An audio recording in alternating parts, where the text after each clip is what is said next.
'Twas the night before Christmas, when all through the house not a creature was stirring, not even a mouse. The stockings were hung by the chimney with care, in hopes that St. Nicholas would soon be there.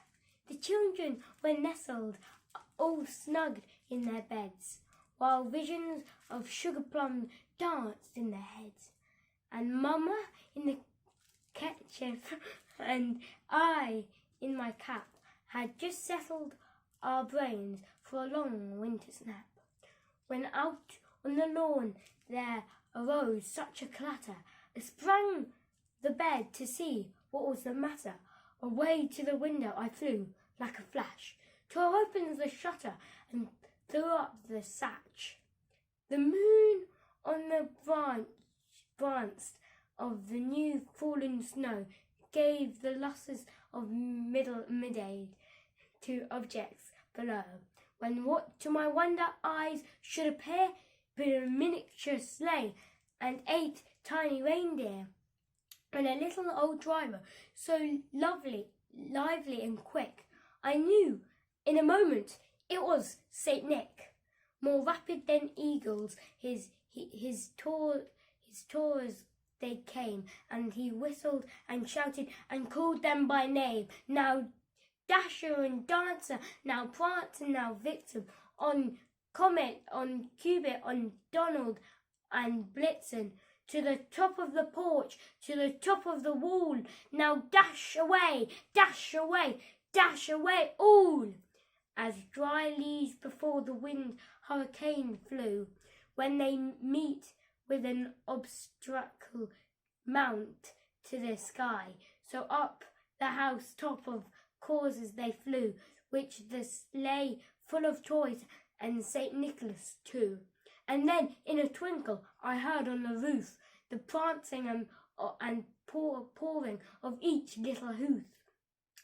As I drew in my head and was turning around, down the chimney St. Nicholas came with a bound.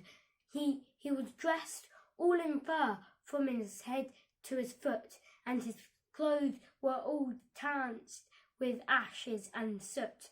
A bundle of toys he had flung on his back, and he looked like a paddler just opening his pack.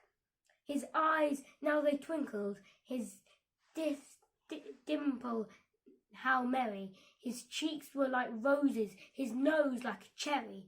His rolled little mouth was drawn up in a bowl, and the beard on his chin was as white as the snow.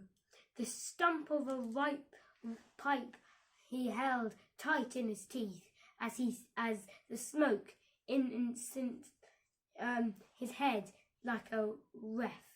He had a broad face and a little round belly, that shook when he laughed like a bowl full of jelly. He was chubby and plump, a right jolly old elf, and I laughed when I saw him in spite of myself. I winked off his eye, and a twist of his head soon gave me to know I had nothing to dread. He spoke not a word, but went straight to his work. He filled the stockings, then turned with a jerk, and laying his finger aside on his nose, and giving a nod up the chimney he rose. He sprang to his sleigh, to his team gave a whistle, and away they all flew like the down of a thistle. But I heard him exclaim, as they drove out of sight, "Merry Christmas to all, and to all a good night."